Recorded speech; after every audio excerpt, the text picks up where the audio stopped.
Happy, happy kids! In the sunny jungle, under a tree, a lion slept so peacefully. The lion woke up with a mighty glare. He caught the mouse right then and there. The mouse squeaked loud, "Please let me go, someday I'll help you. This I know." The lion paused, then gave a smile. "You're brave and kind. I'll wait a while." He let her go. But later that day, oh what a fright!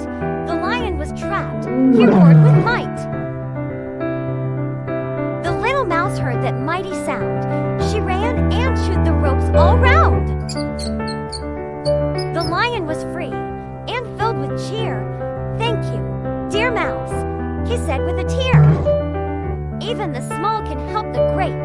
Kindness and love can change our fate.